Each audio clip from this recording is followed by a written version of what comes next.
আল্লাহ পাক রব্বুল আলামিন বলেন, فأما من طغى وآثر الحياة الدنيا। আল্লাহ পাক রব্বুল আলামিন অত্র আয়াতের মধ্যে যারা জাহান্নামী হবে তাদের দুইটি সিমটম, দুইটি আলামতের কথা বললেন। এক নাম্বার আলামত হচ্ছে আল্লাহ পাক রব্বুল আলামিন বলেন, ফাআম্মা মান তাগা, ওরে দুনিয়ার মানুষেরা যারা জাহান্নামে যাবে তাদের দুইটি অপরাধ। এক নাম্বার অপরাধ হচ্ছে তারা আল্লাহ পাক রব্বুল আলামিনের নাফরমানি করবে, অবাধ্য হয়ে যাবে। দুই নাম্বার হলো ও আসারাল হায়াতাদ দুনিয়া, তারা দুনিয়ার চেয়ে, তারা আখিরাতের চেয়ে দুনিয়াকে বেশি প্রাধান্য দিবে। ওরে মুমিন, আজকে আপনি লক্ষ্য করবেন অনেক ব্যবসায়ী ভাই এমন আছে, যখন মসজিদ আজান হয়ে যায় ব্যবসা প্রতিষ্ঠান দোকান বন্ধ করে তারা মসজিদের দিকে যায় নামাজের জন্য। এমন মানুষ আছে না নাই? আবার অনেক মানুষ এমন দেখবেন নামাজের আজান হয়ে যায় তারপরেও তারা দোকান বন্ধ না করে দোকানে বসে থাকে। বলেন তো এই দুইজন ব্যক্তি আল্লাহ তাআলার কাছে সমান হবে কিনা? সমান হবে? কখনোই নয়। আল্লাহ পাক রব্বুল আলামিন বলেন, ওরে মুমিন, আমার যেই বান্দা দুনিয়ার চেয়ে আখিরাতকে প্রাধান্য দিবে, আমি আল্লাহ যখন নামাজের দিকে ডাক দিব সে তার ব্যবসা প্রতিষ্ঠান বন্ধ করে নামাজে চলে আসবে। এই লোকটা হলো ওই লোক যেই লোকটা দুনিয়ার থেকে আখিরাতকে বেশি প্রাধান্য দিয়েছে। আর যেই লোকটা এমন আল্লাহর আজান হওয়ার পরে মসজিদের মাইকে মুয়াজ্জিনের ঘোষণা শোনার পরেও যে ব্যক্তি ব্যবসা প্রতিষ্ঠান বন্ধ না করে নামাজের দিকে আসে না, ওই ব্যক্তিটা হলো এমন ব্যক্তি যেই ব্যক্তি দুনিয়াকে আখিরাতের উপর প্রাধান্য দিল। আল্লাহ পাক রব্বুল আলামিন বলেন, ওরে ভাইরা রে আমার, দুনিয়ার জীবনে দুইটা অপরাধ যারা করবে আল্লাহ তাআলা বলেন, যারা এক নাম্বার আমার নাফরমানি করবে, দুই নাম্বার যারা আখিরাতের উপরে দুনিয়াকে প্রাধান্য দিবে, কাল কিয়ামতের ময়দানে আল্লাহ তাআলা বলেন, ফা ইন্নাল জাহিমা হিয়াল মাওয়া। আপনারা কি আমার আওয়াজ শুনতে পান? তাহলে আমরা আলোচনা করি। আল্লাহ তাআলা বলেন, যেই ব্যক্তি আমার নাফরমানি করবে, দুনিয়ার উপরে আখিরাতকে প্রাধান্য দিবে না, আখিরাতের উপরে দুনিয়াকে প্রাধান্য দিবে, আল্লাহ বলেন ওই ব্যক্তির জন্য আমি আল্লাহ পাক রব্বুল আলামিন জাহান্নামকে নির্ধারণ করেছি। জাহান্নাম কেমন হবে, কত ভয়াবহ হবে, সেই ব্যাপারে কোরআন হাদিস থেকে যদি আমরা একটু আলোচনা শুনতে যাই, জাহান্নামের শাস্তি কেমন হবে। ওরে মুসলমান ভাইরা রে আমার, আল্লাহ পাক রব্বুল আলামিন বলেন, মানুষ যখন জাহান্নামে যাবে, জাহান্নামের প্রধান একটা শাস্তি হবে যে মানুষকে আগুন দিয়ে পুড়িয়ে দেওয়া হবে। ওই আগুন মানুষের কলিজাকে ভেদ করে দিবে, মানুষের চামড়াকে ঝলসিয়ে দিবে। জাহান্নামের সর্বপ্রথম যেই ভয়াবহ শাস্তির বিবরণ কোরআনুল কারীমের মধ্যে বেশি পাওয়া যায়, সেই শাস্তির নাম হচ্ছে আগুনের শাস্তি। আল্লাহর নবী বলেন, এই যে দুনিয়ার আগুন, এই আগুনের থেকে জাহান্নামের আগুন আরো 69 গুণ বেশি উত্তপ্ত হবে। বলেন নাউজুবিল্লাহ। ওই আগুন সহ্য করা যায় না। আল্লাহর কোরআন বলে দিয়েছেন, কুল্লামা নাদিজাত জুলুদুহুম বাদদাল্লাহুম জুলুদান গায়রাহা লিয়াযুকুল আযাব। দুনিয়ার আগুন যদি একবার আপনার চামড়াকে জ্বালায় দেয়, একবার যদি আপনার পা জ্বালায় দেয়, হাত জ্বালায় দেয়, দ্বিতীয়বার কিন্তু জ্বালাইতে পারবে না। কিন্তু ওই কিয়ামতের ময়দানে জাহান্নামে যখন মানুষকে ফেলানো হবে, একটা মানুষের পুরা শরীর যখন একবার পুড়ে ছাই হয়ে যাবে, সঙ্গে সঙ্গে আবার নতুন চামড়া দেওয়া হবে, আবার সেই আগুন ওই চামড়াকে জ্বালিয়ে দিবে। আবার জ্বালানোর পরে আবার যখন চামড়া নষ্ট হয়ে যাবে, আবার সঙ্গে সঙ্গে নতুন চামড়া দেওয়া হবে। এইভাবে বারবার নতুন চামড়া দেওয়া হবে এবং ওই আগুন তার চামড়াকে পুড়িয়ে দিবে। আল্লাহর নবী সাল্লাল্লাহু আলাইহি ওয়াসাল্লাম এই জন্য বলেন, জাহান্নামের আগুন দুনিয়ার আগুনের থেকে 69 গুণ বেশি উত্তপ্ত হবে। বাইরে আমার জাহান্নামের কঠিন শাস্তি আছে।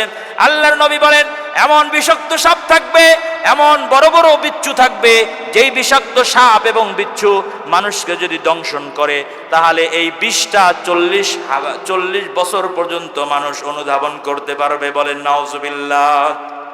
এই জাহান্নামের শাস্তি যখন মানুষ সহ্য করতে পারবে না, মানুষ যখন পিপাসায় কাতর হয়ে আল্লাহ তাআলার কাছে পানির জন্য আবদার করবে, তখন তাদেরকে জাহান্নামের গরম পানি, জাহান্নামীদের গলিত পচা দুর্গন্ধযুক্ত যেই রক্ত পুঁজ আছে এগুলো তখন পানি হিসাবে পান করতে দেওয়া হবে।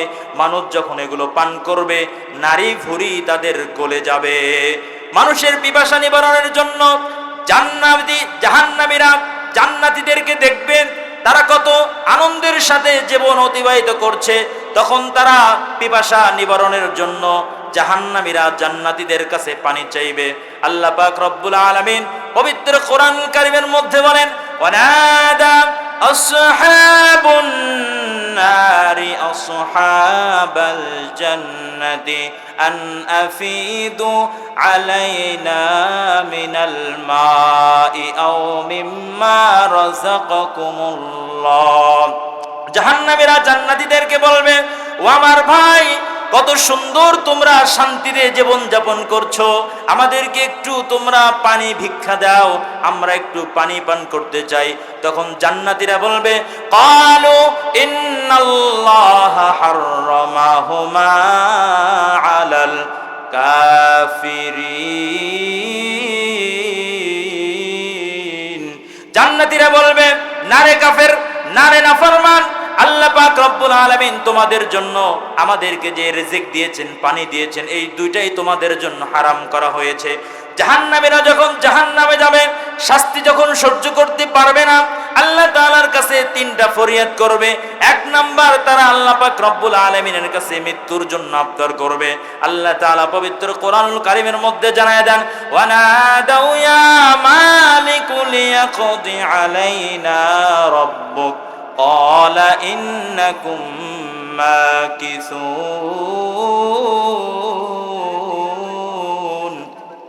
জাহান্নামীরা জাহান্নামের ফেরেশতা মালিক ফেরেশতাকে ডাক দিয়ে বলবেন, ওরে মালিক ফেরেশতা, এই যে এত কঠিন শাস্তি আমরা আর সহ্য করতে পারি না, একটু আল্লাহর কাছে বলো, আল্লাহ যেন আমাদেরকে মৃত্যু দিয়ে দেয়। এরপরে দুই নম্বর আবদার করে তারা বলবেন, আল্লাহ পাক রব্বুল আলামিন পবিত্র কোরআনুল কারীমের মধ্যে জানায় দেন, ওরে মুমিন, একটু মনোযোগ দিয়ে শোনো, আপনি যদি জাহান্নামে যান আপনার পরিণতি কি হবে। আজকে দুনিয়ায় বিপদে পড়লে মায়ের কাছে যাওয়া যায়, বাবার কাছে যাওয়া যায়, বন্ধু বান্ধবের কাছে যাওয়া যায়, কেউ না কেউ সাহায্য করে। কাল কিয়ামতের ময়দানে কেউ কিন্তু কাউকে সাহায্য করবে না, সেই দিন কেউ কারো ব্যাপারে কোনো জিজ্ঞাসাবাদ করবে না। আল্লাহ পাক রব্বুল আলামিন যদি আমাদেরকে রক্ষা করেন, যদি জাহান্নামে আমাদেরকে দিয়ে দেয়, জাহান্নামের শাস্তি তো আমরা সহ্য করতে পারবো না। দুই নাম্বার আবদার করে মানুষ বলবে, ওয়াকালাল্লাযীনা ফিন্নারি লিখাজানাতি জাহান্নাম দুউ রাব্বাকুম ইউখাফফিফ আন্না ইয়াওমান মিনাল আযাব। আল্লাহর কাছে বলবেন, জাহান্নামীরা জাহান্নামের ফেরেশতাকে বলবে, একটু আল্লাহর কাছে বলে দাও আমাদের যেন একদিনের জন্য হলেও শাস্তিকে কমানো হয়। আল্লাহ পাক রব্বুল আলামিন জানায়া দেন, যারা জাহান্নামে যাবে ওদের কোনো মৃত্যু হবে না, ওদের কোনো শাস্তিও কমানো হবে না। তখন জাহান্নামীরা আল্লাহর কাছে তিন নাম্বার আবদার করে বলবে, আয় রব্বুল আলামিন, রব্বানা আবসারনা ওয়া সামি'না ফারজি'না না'মাল সালিহান ইন্না মুকিনুন। কিয়ামতের ভয়াবহতা কেমন হবে জানেন? আজকে আমরা সবাই সব থেকে আমাদের সন্তানদেরকে বেশি মহাব্বত করি, কিন্তু মেরে ভাই, কিয়ামত যখন সংগঠিত হবে, পৃথিবীর জমিনকে যখন কাঁপিয়ে তোলা হবে, আজকে মাঝে মধ্যে ভূমিকম্প হলে তখন দেখা যায় মানুষ, আত্মীয় স্বজন, বাচ্চা কাচ্চা সবাইকে ছেড়ে একদিকে ছুটতে থাকে। কিয়ামতের ময়দান যখন কায়েম হবে, তখন মানুষগুলো পলায়ন করতে শুরু করবে। ইয়াউমা ইয়াফিরুল মারউ মিন আখিহি ওয়া উম্মিহি ওয়া আবিহি ওয়া সাহিবাতিহি ওয়া বানি। প্রত্যেক ব্যক্তি তার ভাই থেকে, তার মা থেকে, তার স্ত্রী থেকে পলায়ন করতে থাকবে। এবং আল্লাহ পাক রব্বুল আলামিন বলেন, ইয়াওয়াদ্দুল মুজরিমু লাউ ইফতাদি মিন আযাবি ইয়াউমাইযিন বিবানিহি।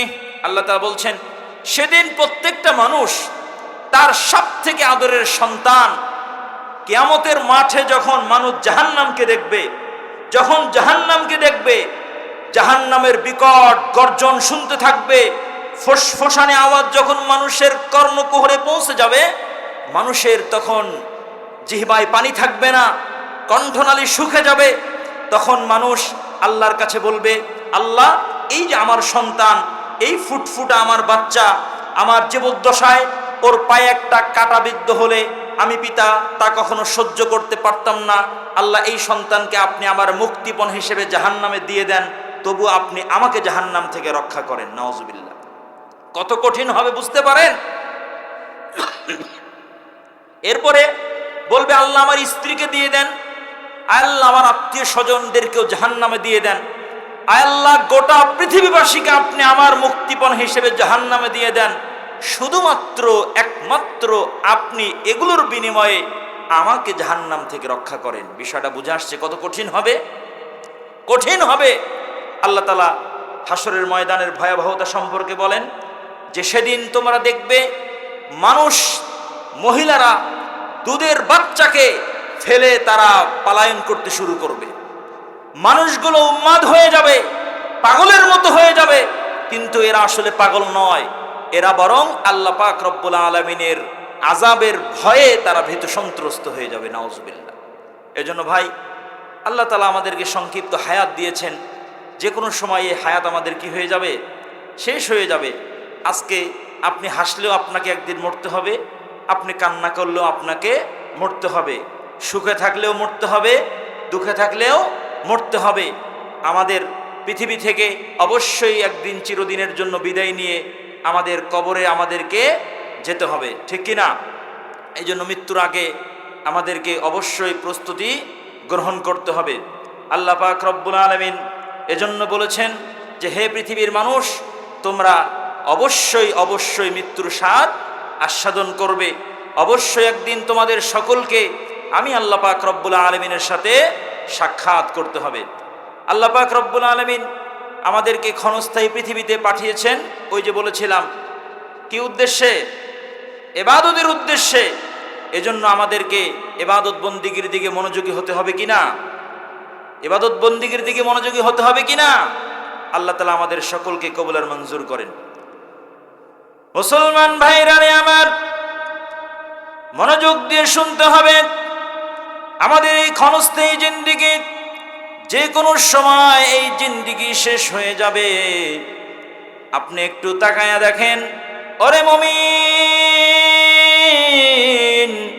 এই পৃথিবীতে আসার একটা সিরিয়াল আছে, যাওয়ার কিন্তু কোনো সিরিয়াল নাই।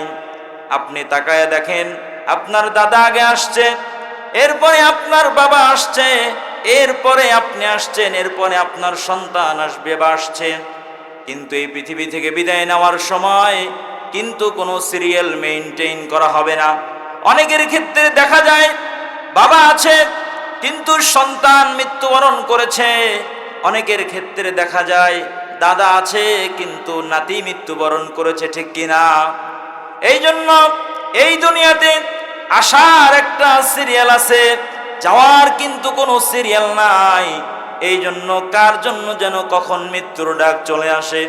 ওই যে মসজিদের বারান্দার দিকে নজর করে তাকায়া দেখো, ওই যে মসজিদের বারান্দায় খাটিয়াখানা কখন যেন কার ঘরের দুয়ারে চলে আসে। কার জন্য যেন জঙ্গলের বাঁশগুলো রেডি হয়ে গেছে, কার জন্য যেন দোকানের মধ্যে কাফনের কাপড় চলে আসছে, কার জন্য যেন বড়ই গাছের বড়ই পাতার কুশি গজায় গেছে, কার জন্য যেন হঠাৎ করে মালাকুল মাউত মৃত্যুর পরোয়ানা নিয়ে চলে আসবে। ও যেদিন সন্ধ্যার আগে ডুববে রে তোর বেলা, এক পলকে ভেঙ্গে যাবে সেদিন রঙেরই মেলা। ও যেদিন সন্ধ্যার আগে ডুববে রে তোর বেলা, এক পলকে বন্ধ হবে তোমার রঙেরই খেলা।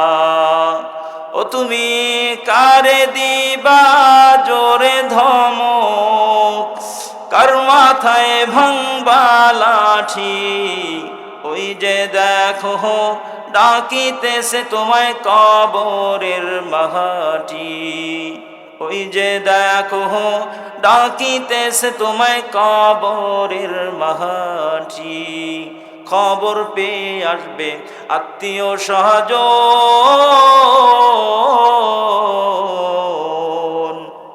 তোমারই চার পাশে বসে তারা করিবে কান্দন। খবর পেয়ে আসবে আত্মীয় স্বজন, তোমারই চার পাশে বসে তারা করিবে কান্দন। ও তোমায় সাজাইবে মনের মতন, সাজাইবে মনের মতন, কি সুন্দর পরিপাটি। ওই যে দেখো ডাকিতেছে তোমায় কবরের মাটি। ওই যে দেখো ডাকিতেছে তোমায় কবরের মাটি। ও তোমার গনা দিন ফুরাইয়া যাবে, গনা দিন ফুরাইয়া যাবে, যৌবনে লাগবে ভাটি। ওই যে দেখো ডাকিতেছে তোমায় কবরের মাটি। ওই যে দেখো ডাকিতেছে তোমায় কবরের মাটি। জোরে আওয়াজ করে বলেন ঠিক কিনা? ওরে মুমিন, আজকের এই গভীর রজনীতে একটু চেষ্টা করে দেখেন আপনার চক্ষু দিয়ে একটু পানি ফেলাইতে পারেন কিনা। হঠাৎ করে যেদিন আপনি মৃত্যুবরণ করবেন, আপনার জন্য মসজিদের মাইকে ঘোষণা হয়ে যাবে, অমুকের ছেলে অমুক আজকে ইন্তেকাল করেছে। আপনার নিথর দেহটা বিছানায় পড়ে থাকবে।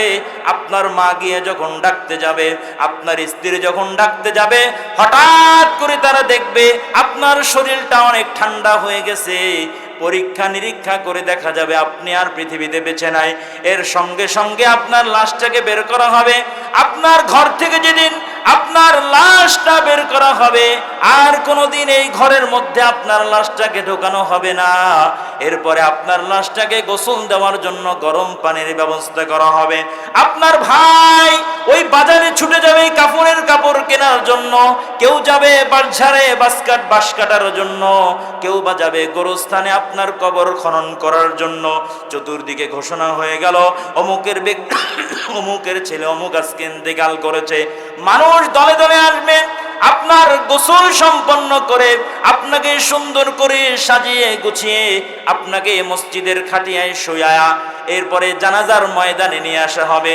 মানুষজন জানাজার নামাজ আদায় করে চিরদিনের জন্য আপনাকে কবরে রেখে চলে আসবে। এরপরে আপনার নতুন জীবনের সূচনা হয়ে যাবে। কবরের যদি আপনার আমলনামা ভালো হয়, কবরকে আল্লাহর পক্ষ থেকে জান্নাতের নাজ নিয়ামত দ্বারা ভরে দেওয়া হবে।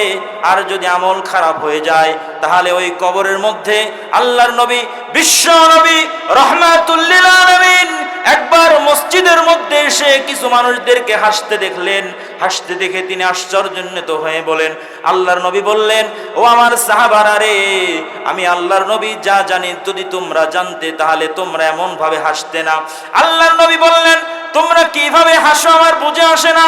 আকসিরু যিকরা হাযিমিল লাযযাতিল মাউত, ও আমার সাহাবায়ে কেরাম, ওই মৃত্যুর কথা বেশি বেশি করে স্মরণ করতে হবে। যেই মৃত্যু তোমার স্ত্রীকে বিধবা বানিয়ে দিবে, ওই মৃত্যুকে বেশি বেশি স্মরণ করতে হবে। যেই মৃত্যু তোমার সন্তানকে ইতিম বানিয়ে দিবে, তোমার পৃথিবীর সমস্ত কিছু স্বাদ আহ্লাদ রং তামাশাগুলোকে মুহূর্তের মধ্যে নষ্ট করে দিবে। মানুষ যখন মৃত্যুর কোলে ঢলে পড়বে, মানুষের জন্য যদি কবরের মধ্যে, আল্লাহর নবী বলেন, যদি কোনো নেককার ব্যক্তিকে কবরে রাখা হয়, কবর তখন বলতে থাকে, আহলান সাহালান মারহাবান, ও আমার আল্লাহর প্রিয় বান্দা, পৃথিবীর মধ্যে যত মানুষ চলাফেরা করত তাদের মধ্যে তুমি আমার কাছে সব থেকে উত্তম ব্যক্তি ছিলে।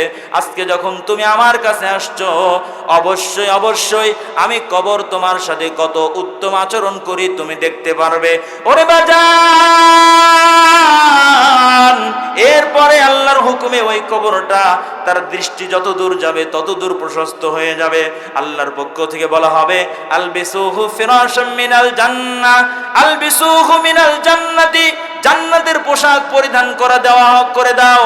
আফরিশুহু মিনাল জান্নাতি, জান্নাতের একটা বিছানা সেখানে বিছায়ে দাও। এরপরে জান্নাতের দরজা খুলে দেওয়া হবে। জান্নাত থেকে ওই কবরের মধ্যে সুঘ্রাণ এবং সুন্দর বাতাস আসতে থাকবে, বলেন সুবহানাল্লাহ।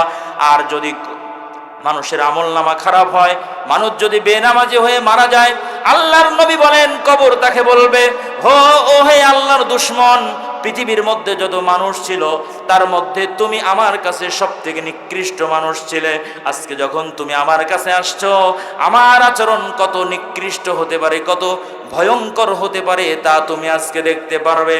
এরপরে যখন লোকটাকে কবরে রাখা হয়, মানুষ যখন কবরে তাকে রেখে চলে আসে, ওই কবর তখন তাকে এমন ভাবে চাপ দিবে, এক পাঁজরের হাড়গুলো আরেক পাঁজরের মধ্যে ঢুকে যাবে।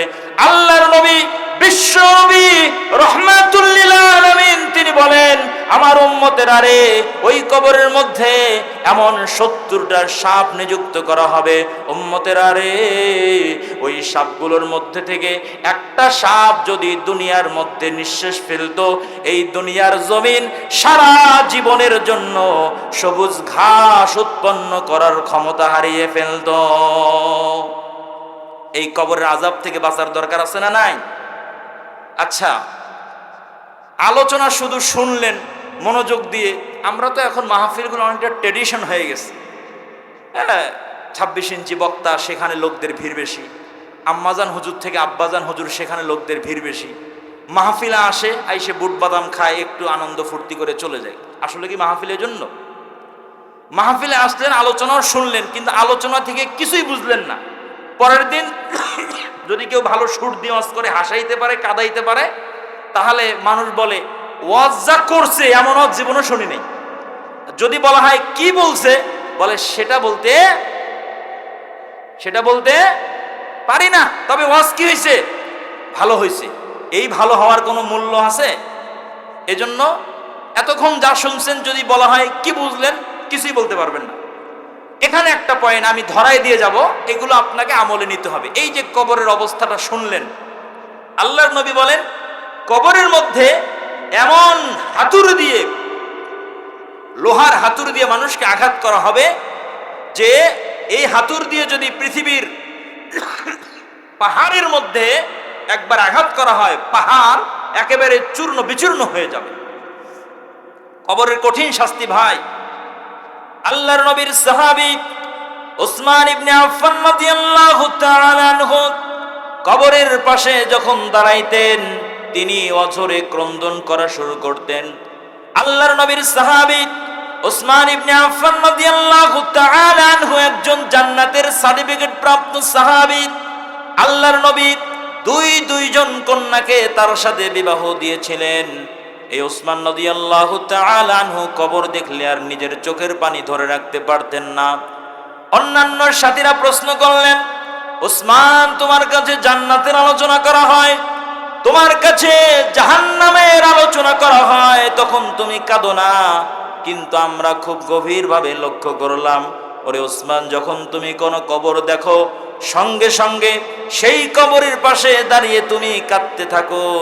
এমনকি উসমান রাদিয়াল্লাহু তাআলা আনহুর দাড়ি মুবারক গুলো কাঁদতে কাঁদতে ভিজে যাইত। ওরে উসমানের কারণটা একটু বলো না। উসমান ইবনে আফফান রাদিয়াল্লাহু তাআলা আনহু বললেন, ও আমার সাথীরা, তোমরা কি জানো না বিশ্ব নবী রাহমাতুল লিল আলামিন বলেছেন, আল কবরু আউয়ালু মানজিলিম মিন মানাজিলিল আখিরাহ, এই কবর হচ্ছে মানুষের মৃত্যুর পরে সর্বপ্রথম ঘাঁটি। এই ঘাঁটিতে ফামান নাজা মিনহু ফামা বাদাহু আইসারু মিনহু, যে ব্যক্তি কবরে নাজাত পাবে ওই ব্যক্তির জন্য পরবর্তী ঘাঁটিগুলো আরো সহজ হয়ে যাবে। ওমান লাম ইয়ানজু মিনহু ফামা বাদাহু আশাদ্দু মিনহু, আল্লাহর নবী বলেন, উম্মতের আরে এই কবরে যে ব্যক্তি নাজাত পাবে না, ধরা খেয়ে যাবে, ওই ব্যক্তির জন্য পরবর্তী ঘাঁটিগুলো, অর্থাৎ হাসরের ময়দান, মিজানের পাল্লা, ফুলসিরাত, এই যে পরবর্তী ঘাঁটি সমূহ আছে, এই ঘাঁটিগুলো যে ব্যক্তি কবরে নাজাত পাবে না তার জন্য পরবর্তী ঘাঁটিগুলো আরো বেশি কঠিন হয়ে যাবে। নাউজুবিল্লাহ। এজন্য এই কবর থেকে বাঁচার দরকার আছে না নাই? এখন এমন একটা আমল দিলে কেমন হয়? দুইটা আমল, যেই দুইটা আমল করলে আল্লাহ আপনাকে কবরের আযাব থেকে রক্ষা করবেন, এমন দুইটা আমলের দরকার আছে না নাই? এক নাম্বার আমল, খুব মনোযোগ দিয়ে আজকের পর থেকে এই আমলটা করবেন। আল্লাহর নবী সাল্লাল্লাহু আলাইহি ওয়াসাল্লাম বলেন, যে ব্যক্তি পবিত্র কোরআনুল কারীমের 30 আয়াত বিশিষ্ট একটি সূরা আছে, সূরার নাম হচ্ছে সূরাতুল মুলক। সূরার নাম কি? সূরাতুল মুলক। যে ব্যক্তি প্রত্যেক রাত্রে ঘুমানোর আগে পাঠ করবে, বিশ্বনবী মুহাম্মদুর রাসূলুল্লাহ সাল্লাল্লাহু আলাইহি ওয়াসাল্লাম বলেন, আল্লাহ পাক রব্বুল আলামিন এই ব্যক্তিকে কবরের আযাব থেকে মুক্তি দান করবেন। বলেন সুবহানাল্লাহ। 2 নাম্বার একটা দোয়া আছে, আল্লাহর নবী সাল্লাল্লাহু আলাইহি ওয়াসাল্লাম যখনই নামাজ পড়তেন, প্রত্যেক নামাজের বৈঠকে সালাম ফেরানোর পূর্বে এই দোয়াটি পড়তেন। আমরা তো প্রথমে আত্তাহিয়াত পড়ি, এরপরে দরুদ শরীফ পড়ি, এরপরে একটা নির্দিষ্ট দোয়া, দোয়ায়ে মাসুরা, আল্লাহুম্মা ইন্নী।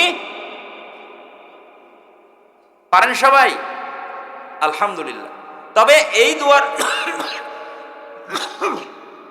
এই দোয়া পড়ার পরে আরো একটা দোয়া আপনি পড়তে পারেন, যা আল্লাহর নবী পড়েছেন। আল্লাহুম্মা ইন্নী আউযু বিকা মিন আযাবিল কবরি ওয়া আউযু বিকা মিন আযাবিন নার ওয়া আউযু বিকা মিন ফিতনাতিল মাহইয়া ওয়াল মামাত ওয়া আউযু বিকা মিন শাররিল মাসিহিদ দাজ্জাল। দোয়াটি পারবেন? অন্ততপক্ষে এতটুকু বললেন, আল্লাহুম্মা, বলেন আল্লাহুম্মা ইন্নী আউযু বিকা মিন আযাবিল কবর। আল্লাহ, তোমার কাছে আমি কবরের আযাব থেকে আশ্রয় প্রার্থনা করি। আল্লাহ, তোমার কাছে কবরের আযাব থেকে রাখে না।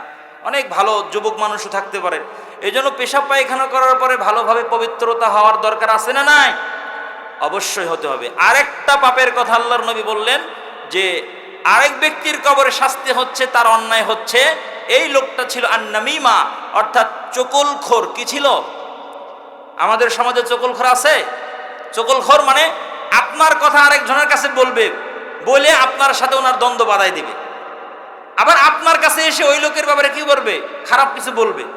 আপনার সামনে আপনার ব্যাপারে ভালো বলবে, কিন্তু অন্যের কাছে গিয়ে আপনার ব্যাপারে খারাপ কিছু বলে তার সাথে আপনার গিরিঙ্গি বাজাই দিবে। সমাজের মধ্যে এমন ফিতনাবাজ মানুষ আছে না নাই? তাহলে আল্লাহর নবী বললেন যে 1 নাম্বার পেশাব পায়খানা করার পরে পবিত্র না হওয়া ভালো মতো, 2 নাম্বার চকুলখুরি করে বেড়ানো, এই 2টা হচ্ছে কবরের আযাব হওয়ার কারণ। এই 2টা হচ্ছে কবরের আযাব হওয়ার কি কারণ? এই মাসলাটা কি আপনারা বুঝলেন? আমরা তো আসলে পবিত্রতার অনেক মাসআলা জানি না ভাই। আজকে কত মাহফিল হয়, কিন্তু মানুষের জ্ঞান বৃদ্ধি পায় না। আপনাদেরকে একটা প্রশ্ন করি, বলেন তো, যারা বিবাহিত স্বামী স্ত্রী, যারা স্ত্রী মিলনের পরে যে আমরা গোসল করি, এই গোসলে ফরজ কয়টা? কয়জন আছেন বলতে পারবেন? হ্যাঁ, 3টা ফরজ। 1 নাম্বার এমন, 2 নাম্বার এটা, 3 নাম্বার এটা। কে বলতে পারবেন? বলেন তো, হাত তোলেন। দেখেন, অনেক মানুষ পারে না, অনেকে আলহামদুলিল্লাহ পারে। যারা পারে তারা তো আলহামদুলিল্লাহ, যারা পারে না তাদের কি জানার দরকার আছে না নাই? এই কাজ করার পরে যে গোসল করতে হয়, অনেক মুসলমান সেটাও জানে না। 1 নাম্বার ফরজ যে কুলি করতে হবে। কি করতে হবে? 2 নাম্বার নাকে পানি দিতে হবে। 3 নাম্বার পুরা বডি সুন্দরভাবে কি করতে হবে? ধুয়ে ফেলতে হবে। তাহলে গোসলের ফরজ কয়টি? ওযুর ফরজ কয়টা বলেন তো? ওযুর ফরজ কয়টা?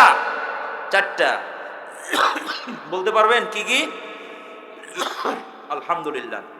যাই হোক, আমি আপনাদের সামনে যে আয়াতে কারিমা তেলাওয়াত করেছি, ইনশাআল্লাহ এর উপরে কিছু কথা বলে আজকের আলোচনা শেষ করব। আপনাদের কি কষ্ট হচ্ছে? একটা ঘটনা বলবো, ঘটনা বললে ভালো লাগবে। একটু পরে এই ঘটনার দিকে যাবো ইনশাআল্লাহ। মানুষ তো একটু ঘটনা শুনতে কি করে? পছন্দ করে। আমরা হাদিসের আলোকে ঘটনা শুনবো। আমি যে আয়াতে কারিমা তেলাওয়াত করেছি, এই আয়াতের মধ্যে আল্লাহ পাক রব্বুল আলামিন কি বলেন? আল্লাহ পাক রব্বুল আলামিন বলেন, فَأَمَّا مَنْ طَغَى وَآثَرَ الْحَيَاةَ الدُّنْيَا। আল্লাহ পাক রব্বুল আলামিন অত্র আয়াতের মধ্যে যারা জাহান্নামী হবে তাদের 2টি সিমটম, 2টি আলামতের কথা বললেন। 1 নাম্বার আলামত হচ্ছে আল্লাহ পাক রব্বুল আলামিন বলেন, ফাআম্মা মান তাগা। ওরে দুনিয়ার মানুষেরা, যারা জাহান্নামে যাবে তাদের 2টি অপরাধ। এক নাম্বার অপরাধ হচ্ছে তারা আল্লাহ পাক রব্বুল আলামিনের নাফরমানি করবে, অবাধ্য হয়ে যাবে। দুই নাম্বার হলো ও আসারাল হায়াতাদ দুনিয়া, তারা দুনিয়ার চেয়ে, তারা আখিরাতের চেয়ে দুনিয়াকে বেশি প্রাধান্য দিবে। ওরে মুমিন, আজকে আপনি লক্ষ্য করবেন অনেক ব্যবসায়ী ভাই এমন আছে, যখন মসজিদ আজান হয়ে যায় ব্যবসা প্রতিষ্ঠান দোকান বন্ধ করে তারা মসজিদের দিকে যায় নামাজের জন্য। এমন মানুষ আছে না নাই? আবার অনেক মানুষ এমন দেখবেন নামাজের আজান হয়ে যায় তারপরেও তারা দোকান বন্ধ না করে দোকানে বসে থাকে। বলেন তো এই দুইজন ব্যক্তি আল্লাহ তাআলার কাছে সমান হবে কিনা? সমান হবে? কখনোই নয়। আল্লাহ পাক রব্বুল আলামিন বলেন, ওরে মুমিন, আমার যেই বান্দা দুনিয়ার চেয়ে আখিরাতকে প্রাধান্য দিবে, আমি আল্লাহ যখন নামাজের দিকে ডাক দিব সে তার ব্যবসা প্রতিষ্ঠান বন্ধ করে নামাজে চলে আসবে। এই লোকটা হলো ওই লোক যেই লোকটা দুনিয়ার থেকে আখিরাতকে বেশি প্রাধান্য দিয়েছে। আর যেই লোকটা এমন, আল্লাহর আজান হওয়ার পরে মসজিদের মাইকে মুয়াজ্জিনের ঘোষণা শোনার পরেও যে ব্যক্তি ব্যবসা প্রতিষ্ঠান বন্ধ না করে নামাজের দিকে আসে না, ওই ব্যক্তিটা হলো এমন ব্যক্তি যেই ব্যক্তি দুনিয়াকে আখিরাতের উপর প্রাধান্য দিল।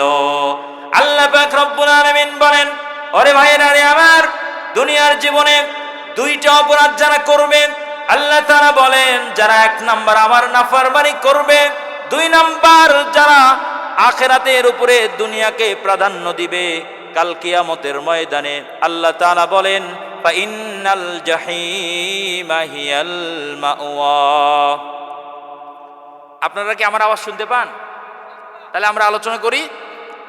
আল্লাহ তাআলা বলেন, যেই ব্যক্তি আমার নাফরমানি করবে দুনিয়ার উপরে আখিরাতকে প্রাধান্য দিবে না, আখিরাতের উপরে দুনিয়াকে প্রাধান্য দিবে, আল্লাহ বলেন ওই ব্যক্তির জন্য আমি আল্লাহ পাক রব্বুল আলামিন জাহান্নামকে নির্ধারণ করেছি। জাহান্নাম কেমন হবে, কত ভয়াবহ হবে সেই ব্যাপারে কোরআন হাদিস থেকে যদি আমরা একটু আলোচনা শুনতে যাই, জাহান্নামের শাস্তি কেমন হবে। ওরে মুসলমান ভাইরা রে আমার, আল্লাহ পাক রব্বুল আলামিন বলেন, মানুষ যখন জাহান্নামে যাবে জাহান্নামের প্রধান একটা শাস্তি হবে যে মানুষকে আগুন দিয়ে পুড়িয়ে দেওয়া হবে। ওই আগুন মানুষের কলিজাকে ভেদ করে দিবে, মানুষের চামড়াকে ঝলসিয়ে দিবে। জাহান্নামের সর্বপ্রথম যেই ভয়াবহ শাস্তির বিবরণ কোরআনুল কারীমের মধ্যে বেশি পাওয়া যায়, সেই শাস্তির নাম হচ্ছে আগুনের শাস্তি। আল্লাহর নবী বলেন, এই যে দুনিয়ার আগুন, এই আগুনের থেকে জাহান্নামের আগুন আরো 69 গুণ বেশি উত্তপ্ত হবে। বলেন নাউজুবিল্লাহ। ওই আগুন সহ্য করা যায় না। আল্লাহর কোরআন বলে দিয়েছেন, কুল্লামা নাদিজাত জুলুদুহুম বাদদাল্লাহুম জুলুদান গায়রাহা লিয়াযুকুল আযাব। দুনিয়ার আগুন যদি একবার আপনার চামড়াকে জ্বালায় দেয়, একবার যদি আপনার পা জ্বালায় দেয়, হাত জ্বালায় দেয়, দ্বিতীয়বার কিন্তু জ্বালাইতে পারবে না। কিন্তু ওই কিয়ামতের ময়দানে জাহান্নামে যখন মানুষকে ফেলানো হবে, একটা মানুষের পুরা শরীর যখন একবার পুড়ে ছাই হয়ে যাবে, সঙ্গে সঙ্গে আবার নতুন চামড়া দেওয়া হবে, আবার সেই আগুন ওই চামড়াকে জ্বালিয়ে দিবে। আবার জ্বালানোর পরে আবার যখন চামড়া নষ্ট হয়ে যাবে, আবার সঙ্গে সঙ্গে নতুন চামড়া দেওয়া হবে। এইভাবে বারবার নতুন চামড়া দেওয়া হবে এবং ওই আগুন তার চামড়াকে পুড়িয়ে দিবে। আল্লাহর নবী সাল্লাল্লাহু আলাইহি ওয়াসাল্লাম এই জন্য বলেন, জাহান্নামের আগুন দুনিয়ার আগুনের থেকে 69 গুণ বেশি উত্তপ্ত হবে। বাইরে আমার জাহান্নামের কঠিন শাস্তি আছে। আল্লাহর নবী বলেন, এমন বিষাক্ত সাপ থাকবে, এমন বড় বড় বিচ্ছু থাকবে, যেই বিষাক্ত সাপ এবং বিচ্ছু মানুষকে যদি দংশন করে তাহলে এই বিষটা 40 বছর পর্যন্ত মানুষ অনুধাবন করতে পারবে। বলেন নাউজুবিল্লাহ। এই জাহান্নামের শাস্তি যখন মানুষ সহ্য করতে পারবে না, মানুষ যখন পিপাসায় কাতর হয়ে আল্লাহ তাআলার কাছে পানির জন্য আবদার করবে, তখন তাদেরকে জাহান্নামের গরম পানি, জাহান্নামীদের গলিত পচা দুর্গন্ধযুক্ত যেই রক্ত পুঁজ আছে, এগুলো তখন পানি হিসাবে পান করতে দেওয়া হবে। মানুষ যখন এগুলো পান করবে, নারী ভুঁড়ি তাদের গলে যাবে। মানুষের পিপাসা নিবারণের জন্য জাহান্নামীরা জান্নাতীদেরকে দেখবেন তারা কত আনন্দের সাথে জীবন অতিবাহিত করছে, তখন তারা পিপাসা নিবারণের জন্য জাহান্নামীরা জান্নাতীদের কাছে পানি চাইবে। আল্লাহ পাক রব্বুল আলামিন পবিত্র কোরআন কারীমের মধ্যে বলেন, ওয়ানাদা আসহাবুন নারি আসহাবাল জান্নাতি আন আফিদু আলাইনা মিনাল মাই আও মিম্মা রাযাকাকুমুল্লাহ। জাহান্নামীরা জান্নাতীদেরকে বলবে, ও আমার ভাই, কত সুন্দর তোমরা শান্তিতে জীবন যাপন করছো, আমাদেরকে একটু তোমরা পানি ভিক্ষা দাও, আমরা একটু পানি পান করতে চাই।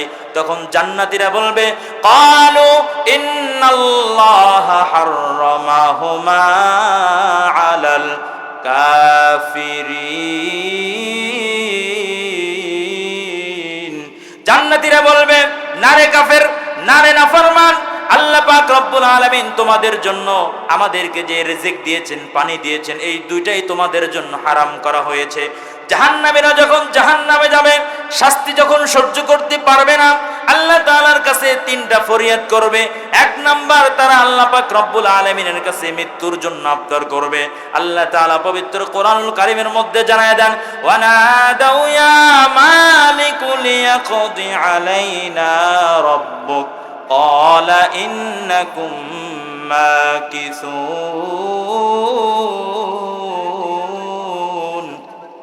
জাহান্নামীরা জাহান্নামের ফেরেশতা মালিক ফেরেশতাকে ডাক দিয়ে বলবে, ওরে মালিক ফেরেশতা, এই যে এত কঠিন শাস্তি আমরা আর সহ্য করতে পারি না, একটু আল্লাহর কাছে বলো, আল্লাহ যেন আমাদেরকে মৃত্যু দিয়ে দেয়। এরপরে দুই নম্বর আবদার করে তারা বলবে, আল্লাহ পাক রব্বুল আলামিন পবিত্র কোরআনুল কারীমের মধ্যে জানায় দেন, ওরে মুমিন, একটু মনোযোগ দিয়ে শোনো, আপনি যদি জাহান্নামে যান আপনার পরিণতি কি হবে। আজকে দুনিয়ায় বিপদে পড়লে মায়ের কাছে যাওয়া যায়, বাবার কাছে যাওয়া যায়, বন্ধু বান্ধবের কাছে যাওয়া যায়, কেউ না কেউ সাহায্য করে। কাল কিয়ামতের ময়দানে কেউ কিন্তু কাউকে সাহায্য করবে না, সেই দিন কেউ কারো ব্যাপারে কোনো জিজ্ঞাসাবাদ করবে না।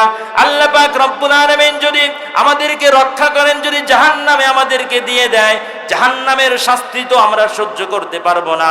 দুই নাম্বার আবদার করে মানুষ বলবে, ওয়াকালাল্লাযীনা ফিন্নারি লিখাজানাতি জাহান্নাম দুউ রাব্বাকুম ইউখাফফিফ আন্না ইয়াওমান মিনাল আযাব। আল্লাহর কাছে বলবেন, জাহান্নামীরা জাহান্নামের ফেরেশতাকে বলবে, একটু আল্লাহর কাছে বলে দাও আমাদের যেন একদিনের জন্য হলেও শাস্তিকে কমানো হয়। আল্লাহ পাক রব্বুল আলামিন জানায়া দেন, যারা জাহান্নামে যাবে ওদের কোনো মৃত্যু হবে না, ওদের কোনো শাস্তিও কমানো হবে না। তখন জাহান্নামীরা আল্লাহর কাছে তিন নাম্বার আবদার করে বলবে, আয় রব্বুল আলামিন, রব্বানা আবসারনা ওয়া সামি'না ফারজি'না না'মাল সালিহান ইন্না মুকিনুন। আয় আল্লাহ, জাহান্নামের শাস্তি আজকে দেখলাম, আয় আল্লাহ, জাহান্নামের কঠিন হুঙ্কার আজকে শুনলাম। আয় রব্বুল আলামিন, আল্লাহ আপনার কাছে ফরিয়াদ, এই জাহান্নাম থেকে আরেকটা বারের জন্য দুনিয়াতে পাঠায় দেন, একেবারে পাক্কা মুমিন হয়ে আপনার দরবারে আসব। কিন্তু তখন আল্লাহ কি করবেন না, কোনো আবদার গ্রহণ করবেন না। এই জন্য জাহান্নামে যারা যাবে তাদের কয়েকটা অপরাধ আল্লাহ পাক রব্বুল আলামিন বলেন। জাহান্নামে যখন জাহান্নামীরা যাবেন, তাদেরকে প্রশ্ন করা হবে, মা সালাকাকুম ফি সাকার, কোন অপরাধের কারণে তোমরা আজকে জাহান্নামে আসছো। তারা প্রথম অপরাধের কথা বলবে আল্লাহর কাছে, ক্বালু লাম নাকু মিনাল মুসাল্লিন। তারা আল্লাহর কাছে বলবে, আয় রব্বুল আলামিন, দুনিয়ার জীবনে আমরা নামাজ আদায় করতাম না, মসজিদে আজান হয়ে যেত, ফজর কাজা করতাম, জোহর কাজা করতাম, আসর কাজা করতাম, মাগরিব কাজা করতাম। এমন অনেক মানুষ আছে একটা সপ্তাহ চলে যায় জুমার নামাজ ছাড়া আর এক ওয়াক্ত নামাজও তারা আদায় করে না। আছে না নাই? নামাজ না পড়া জাহান্নামে যাওয়ার কারণ। আজকের মাহফিল তখনই সফল হবে, আজকে সবাই এখানে আসতে পারে নাই। ওরে ভাইজান, আপনি এখানে আসছেন, কালকে থেকে যদি আপনি নামাজ ধরতে পারেন তাহলে বুঝতে হবে আজকের এই মাহফিল সফল হয়েছে। এই জন্য আমরা হাত তুলে আল্লাহ তাআলাকে দেখায় দেই, কালকে থেকে কারা কারা আমরা 5 ওয়াক্ত নামাজ পড়ব। আল্লাহ তাআলা আমাদেরকে কবুল আর মঞ্জুর করেন। নামাজ পড়তে হবে সুন্দরভাবে, অলসতার সাথে নয়, 1 ওয়াক্ত পড়লাম 2 ওয়াক্ত পড়লাম না, এইভাবে অবহেলার সাথে নামাজ পড়লেও আল্লাহ পাক রব্বুল আলামিন কিন্তু তাদেরকে শাস্তি দিবেন। আল্লাহ তাআলা বলেন ফাওয়াইলুল লিল মুসাল্লিন আল্লাযীনা হুম আন সালাতিহিম সাহুন, যারা নামাজের ব্যাপারে গাফেল হয়ে থাকে, সুন্দরভাবে রুকু করে না, রুকু থেকে সোজা হয়ে দাঁড়ায় না, সুন্দরভাবে সিজদা করে না, 2 সিজদার মাঝখানে যারা দেরি করে না, নামাজের ব্যাপারে যাদের অলসতা, আল্লাহ পাক রব্বুল আলামিন বলেন ওই সমস্ত নামাজীদের জন্য রয়েছে দুর্ভাগ্য। মাকুন সুসতি নামাজে পাঞ্জগানা ফাওয়াইলুল লিল মুসাল্লিন আল্লাযীনা মুমিনারা ই নামাজ ইমদাদ দাদ ইস্তাঈনু আয়াতে করআবকা আয়াতে কদ আফলাহা ইয়াদকুন গৌরকুম দরমানি আসদিল সাদিকুন। আল্লাহু আকবার। এই জন্য বললাম নামাজ আদায় করতে হবে। নামাজি ব্যক্তি যদি অন্য কোন অপরাধের কারণেও জাহান্নামে যায়, জাহান্নামের আগুনের জন্য আল্লাহ পাক রব্বুল আলামিন যেই ব্যক্তি নামাজ পড়তে গিয়ে এই কপাল আল্লাহর সিজদায় ব্যবহার করে, হাত আল্লাহর সিজদায় ব্যবহার করে, হাঁটু আল্লাহর সিজদায় ব্যবহার করে, নাক আল্লাহর সিজদায় ব্যবহার করে, অন্য কোন অপরাধে জাহান্নামে গেলেও জাহান্নামের আগুন যেই ব্যক্তি নামাজ আদায় করত, এই ব্যক্তির নামাজের সিজদায় ব্যবহৃত অঙ্গ প্রত্যঙ্গগুলো জাহান্নামের আগুনের জন্য আল্লাহ তাআলা হারাম করে দিবেন। নামাজি ব্যক্তি যখন জাহান্নামে যাবে কোনো কারণে, পুরা বডিতে আগুন থাকলেও নামাজে যে হাত ব্যবহৃত হবে সেই হাতে আগুন থাকবে না। সুবহানাল্লাহি ওয়া বিহামদিহি। এর দ্বারা আপনার লাভটা কি? ফেরেশতারা আপনাকে দেখেই চিনতে পারবে লোকটা হচ্ছে কি নামাজি। সঙ্গে সঙ্গে আপনার জন্য সুপারিশের হুকুম হয়ে যাবে যে এই লোকটা তো নামাজি, কারণ পুরা বডিতে আগুন, কপালে আগুন নাই, হাতে আগুন নাই, পায়ের হাঁটুতে আগুন নাই, তো বুঝতে পারবে এই লোকটা হচ্ছে নামাজি। ওই সঙ্গে সঙ্গে সুপারিশের হুকুম হয়ে গেলে আপনাকে আগে জাহান্নাম থেকে বের করে নিয়ে আসা হবে। সুবহানাল্লাহ। তাহলে জাহান্নামের শাস্তি কঠিন, আর জান্নাত, জান্নাতের এক কথায় এমন যেখানে আপনি যা চাবেন তাই পাবেন। জান্নাতে আপনি যা চাইবেন তাই পাবেন। একটি ইট হবে স্বর্ণের, আরেকটা হবে রূপার, মাটিটা হবে জাফরানের, এরপরে সিমেন্ট, এগুলো হবে মেশক আম্বারের। কত সুন্দর হবে জান্নাতে। নহর থাকবে, দুধের নহর, পানির নহর, মধুর নহর, মদের নহর। সুবহানাল্লাহ। জান্নাতে এমন এমন সুন্দরী নারী থাকবে যারা যদি এই পৃথিবীতে একবার উকি মেরে তাকাইতো তাহলে চন্দ্র সূর্যের আলো নিভে যে তাদের আলোয় পুরা পৃথিবী আলোকিত হয়ে যেত। সুবহানাল্লাহ। এই জান্নাতে আমরা যেতে চাই কিনা? আল্লাহ তাআলা আমাদেরকে কবুল আর মঞ্জুর করেন। আমি যে আয়াত তেলাওয়াত করেছি এর আলোকে একটি কথা বলি। আল্লাহ বললেন যারা নাফরমানি করবে এবং আমার হুকুমের সাথে লঙ্ঘন করবে, হুকুমের যারা অমান্য করবে তারা জাহান্নামী। আমাদের সমাজে অনেক এমন পাপ আছে যেইগুলো আমরা করে থাকি, তার মধ্যে একটা কঠিন পাপ, যুবক ভাইদের উদ্দেশ্যে এই নসিহাটা, সেটা হচ্ছে জেনা। সেটা হচ্ছে কি? জেনা, ব্যভিচার। আস্তাগফিরুল্লাহ। এটা এমন একটা পাপ যে আমাদের সমাজের মধ্যে রন্ধ্রে রন্ধ্রে কি এই পাপ ছড়িয়ে গিয়েছে। এতক্ষণের আলোচনা থেকে আপনাকে বোঝানোর চেষ্টা করলাম কবরের আযাব থেকে বাঁচতে হলে সূরা মুলকের তেলাওয়াত করবেন, এরপরে আল্লাহুম্মা ইন্নী আউযু বিকা মিন আযাবিল কবরি দোয়াটি পড়বেন সব সময়। এরপরে জাহান্নামে যাওয়ার প্রথম শাস্তি হচ্ছে কি? নামাজ না পড়া। কি না পড়া? নামাজ না পড়া। নামাজি ব্যক্তি জাহান্নামে অন্য কারণে গেলেও আল্লাহর পক্ষ থেকে দ্রুত তার জন্য শাফাআতের ফয়সালা হয়ে যাবে।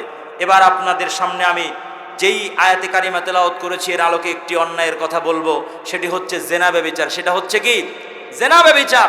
ভাইরা, আজকে এই পাপে আমরা অনেকেই লিপ্ত। এই পাপ যারা করে তাদের কঠিন শাস্তির ব্যাপারে আল্লাহর নবী সাল্লাল্লাহু আলাইহি সাল্লাম হাদিসের মধ্যে বলেছেন। একটা হাদিস আপনাদের সামনে বলি। সামুরা ইবনে জুনদুব রাদিয়াল্লাহু তাআলা আনহু থেকে বর্ণিত, সহিহ বুখারীর রিওয়ায়াত 1386 নম্বর হাদিস। 1386 নম্বর হাদিস। সামুরা ইবনে জুনদুব, খুব মনোযোগ দিয়ে শুনতে হবে যেহেতু সময় সংক্ষিপ্ত, আমি শর্টকাটে বলে যাই। সামুরা ইবনে জুনদুব রাদিয়াল্লাহু তাআলা আনহু তিনি বলছেন, আমরা নবী করিম সাল্লাল্লাহু আলাইহি সাল্লাম যখন ফজরের নামাজ পড়ে আমাদের দিকে মুখ করে বসতেন, ওই সময় আল্লাহর নবী আমাদেরকে বলতেন, তোমরা কেউ কোনো স্বপ্ন দেখেছো? আমরা যদি স্বপ্ন দেখতাম আল্লাহর নবীকে বলতাম। একদিন তিনি বললেন, তোমরা কি কেউ কোনো স্বপ্ন দেখেছো? আমরা বললাম, আমরা কোনো স্বপ্ন দেখি নাই। আল্লাহর নবী বললেন, আমি আজকে একটি স্বপ্ন দেখেছি, মনোযোগ দিয়ে শুনতে হবে। আল্লাহর নবী বললেন, দুইজন ব্যক্তি এসে আমাকে ধরে একটা পবিত্র ভূমির দিকে নিয়ে যাচ্ছে। যেতে যেতে হঠাৎ করে দেখি একটি লোক বসে আছে, আর একটি লোক হাতে একটি অস্ত্র নিয়ে দাঁড়িয়ে আছে। লোকটির হাতে থাকা অস্ত্র দিয়ে বসে থাকা ব্যক্তির এইভাবে চোয়াল, এই গাল চিরে দিচ্ছে, ফেরে দিচ্ছে, বিদীর্ণ করে দিচ্ছে, ফাড়তে ফাড়তে একেবারে এই মাথা পর্যন্ত চলে আসছে। এই গালটা ফাড়ার পরে এই গালটা আবার ফেরে দেওয়া হচ্ছে, এই গালটা ফাড়তে ফাড়তে পূর্বের গাল আবার ভালো হয়ে যাচ্ছে। এইভাবে বারবার তার দুই চোয়াল, দুই গাল ফেরে দেওয়া হচ্ছে। লোকটা চিৎকার করছে কঠিন শাস্তি। আমি আশ্চর্য হয়ে গেলাম। আমি তাদেরকে বললাম, এই লোকটার অপরাধ কি আমাকে একটু বলেন। তারা বললেন, সামনে চলেন। আমি সামনে চললাম। চলতে চলতে হঠাৎ করে দেখি একটি লোক শুয়ে আছে, আর একটি লোক হাতে পাথর নিয়ে দাঁড়িয়ে আছে। হাতে কি নিয়ে দাঁড়িয়ে আছে? এটা আমি কোন কিতাবের হাদিস বর্ণনা করছি আপনাদের সামনে? বুখারী শরীফের রেওয়ায়েত। কিসের রেওয়ায়েত? বুখারী শরীফের রেওয়ায়েত, 1386 নম্বর হাদিস। আজকে তো আমরা অনেক সময় এমন অনেক বিষয় শুনি যেগুলো কোরআন হাদিসের কোথাও কি পাওয়া যায় না। অনেক বক্তারা অনেক রকমের ওয়াজ করে, তবে ওই ওয়াজ আমাদেরকে বেশি শুনতে হবে, বেশি প্রাধান্য দিতে হবে যেই নসিহা স্পষ্টভাবে কোরআন এবং হাদিসের মধ্যে বর্ণিত হয়েছে। মনোযোগ দিয়ে শোনেন। লোকটি শুয়ে আছে, আরেকটি লোক পাথর নিয়ে দাঁড়িয়ে আছে। এই লোকটি পাথর মেরে শুয়ে থাকা ব্যক্তির মাথাকে চৌচির করে দিচ্ছে, একেবারে ফাটিয়ে দিচ্ছে, থেতলিয়ে দিচ্ছে। আল্লাহর নবী বললেন, পাথরটি দূরে ছিটকে যায়। পাথরটি আনতে গেলে এই লোকের মাথা, পাথর দিয়ে আবার মাথা ফেটে দেওয়া হচ্ছে, আবার পাথরটা দূরে যায়, আবার আনতে আনতে মাথা ভালো হয়ে যায়। বড় আশ্চর্যের বিষয়, এই কেন শাস্তি দেওয়া হচ্ছে তাকে? আমি প্রশ্ন করলাম, তারা বললেন, সামনে চলেন। সামনে চললাম। চলতে চলতে দেখি একটা নদীর মধ্যে, রক্তের নদী, সেই নদীর মধ্যে একটা ব্যক্তি দাঁড়িয়ে আছে। কিনারায় একটি লোক পাথর নিয়ে দাঁড়িয়ে আছে। লোকটি যখন ওই রক্তের নদী থেকে কিনারায় উঠতে চায়, তখন কিনারায় দাঁড়িয়ে থাকা ব্যক্তি পাথর মেরে লোকটিকে পূর্বের জায়গায় ফিরিয়ে দিচ্ছে। আমি বললাম, লোকটির অপরাধ কি? তারা বললেন, সামনে চলুন। সামনে চললাম। চলতে চলতে আমি দেখলাম একটি গর্ত। এই গর্তের আলাহু দাইকুন ওয়া আসফালুহু ওয়াসিউন। গর্তের মুখটা হচ্ছে সংকীর্ণ, ভেতরটা, নিচের অংশ হচ্ছে খুবই প্রশস্ত। ইয়াতাওয়াক্কাদু তাহতাহু নার। এই গর্তের নিচে আগুন প্রজ্বলিত করা হয়েছে, এবং গর্তের মধ্যে রয়েছে নিসাউন ওয়া রিজালুন উরাতুন, কিছু উলঙ্গ নারী এবং পুরুষ। আগুন যখন খুব গতি সম্পন্ন হয়ে উপরে উঠতে থাকে, মানুষগুলো গর্তের মুখের কাছে আসে, কেমন যেন গর্ত থেকে বের হয়ে যাবে। একটু পরে আগুন যখন নিচে চলে যায়, মানুষগুলো নিচে চলে যায়। বড় আশ্চর্যের বিষয়। আল্লাহর নবী বললেন, আমি তাদেরকে প্রশ্ন করলাম তাদের কি অপরাধ। তারা বললেন, সামনে চলেন। যাই হোক, হাদিসের শেষ অংশে আল্লাহর নবী সাল্লাল্লাহু আলাইহি সাল্লাম আরো অনেক কিছু দেখলেন। পরিশেষে তাদেরকে প্রশ্ন করলেন, আজকে আপনারা আমাকে অনেক কিছু দেখালেন, একটু তাৎপর্যটা খুলে বলেন। তখন তারা দুইজন বললেন, প্রথম যেই ব্যক্তিকে আপনি দেখলেন, যার চোয়াল ফেরে দেওয়া হচ্ছে, যার গাল ফেরে দেওয়া হচ্ছে, সেই ব্যক্তি হচ্ছে ওই ব্যক্তি যে সমাজের মধ্যে মিথ্যা কথা প্রচার করত, মানুষের মধ্যে মিথ্যা কথা বলে দ্বন্দ্ব সৃষ্টি করত, ফেসবুকে, মিডিয়ার মধ্যে মিথ্যা সংবাদ প্রচার করে মানুষকে অপমান করত, মিথ্যা সাক্ষী দিয়ে মানুষের অন্যায় করত। এরা হচ্ছে সেই ব্যক্তি। এই জন্য আপনাকে বলি, মিথ্যা পরিত্যাগ করতে হবে, সত্যবাদী হতে হবে। আল্লাহর নবী সাল্লাল্লাহু আলাইহি ওয়াসাল্লাম বলেন, আরবাউন ফিকা, যখন তোমার মধ্যে 4টি গুণ চলে আসবে, ফালা আলাইকা মা ফাতাকা মিনাদ দুনিয়া, সারা পৃথিবী যদি তোমার হাতছাড়া হয়ে যায়, তবুও তোমার কোনো কিছু আসে যায় না, তুমি সফলকাম হয়ে যাবে। এক, সিদকু হাদিসিন, কথা বললে সত্য যখন তুমি বলতে পারবে, ওয়া হিফযু আমানাতিন, আমানত যখন রক্ষা করতে পারবে। এরপরে হচ্ছে ওয়া হুসনু খলিকাতিন, তোমার চরিত্র যখন তুমি ভালো করতে পারবে, ওয়া ইফফাতুন ফি তু'মাতিন, তোমার রিজিক যখন হালাল হবে, তোমার কথায় তুমি সত্যবাদী, আমানতদার হতে পারবে। এরপরে তুমি উত্তম চরিত্রবান হতে পারবে। এরপরে যখন তুমি তোমার রিজিককে হালাল করে নিতে পারবে, এই 4টি গুণ অর্জন করতে পারলে তুমি সফলকাম ব্যক্তিদের অন্তর্ভুক্ত হয়ে যাবে। এই জন্য আপনাকে আজকে নসিহা করি, মিথ্যা পরিত্যাগ করতে হবে, নতুবা কঠিন শাস্তির সম্মুখীন হতে হবে। সম্মানিত আমার প্রিয় ভাইরা, এরপরে তারা বললেন, যেই লোকটিকে আপনি দেখলেন শুয়ে আছে, পাথর দিয়ে তার মাথা থেতলিয়ে দেওয়া হচ্ছে, এই লোকটা হচ্ছে সেই লোক যেই লোকটাকে আল্লাহ দ্বীনের জ্ঞান দান করেছিলেন, কোরআনের জ্ঞান দান করেছিলেন। কিন্তু সে রাতের বেলায় ঘুমাইতো, দিনের বেলায় কোরআন তেলাওয়াত করতো না, রাতের বেলাও কোরআন তেলাওয়াত করতো না, কোরআন অনুযায়ী জিন্দেগি যাপন করতো না। এরপরে যেই লোকটিকে আপনি ওই রক্তের নদীর মধ্যে দেখলেন, এই লোকটা হচ্ছে সমাজের ওই ব্যক্তি যে ব্যক্তি সুদ খাইতো। কি খাইতো? আমাদের সমাজে কি মানুষ সুদ খায়? সুদ খায়? সুদ খাওয়া হারাম। সুদ খাওয়া কি হারাম। আল্লাহর নবী বলেন, যে ব্যক্তি সুদ খাবে সে ব্যক্তির অনেকগুলো গুনাহের স্তর, তার মধ্যে সবথেকে ছোট্ট গুনাহটা হচ্ছে সে তার মাকে 36 বার রেপ করলে যেই গুনাহ, সেই গুনাহ সে করলো। নাউজুবিল্লাহ। চারটিখানি কথা। ইসলামে এমন একটাই পাপ, যেই পাপ কেউ করলে সে আল্লাহ এবং রাসূলের সাথে যুদ্ধের ঘোষণা করে। কিসের ঘোষণা করে? যুদ্ধের ঘোষণা করে। সুদ বর্জন করতে হবে।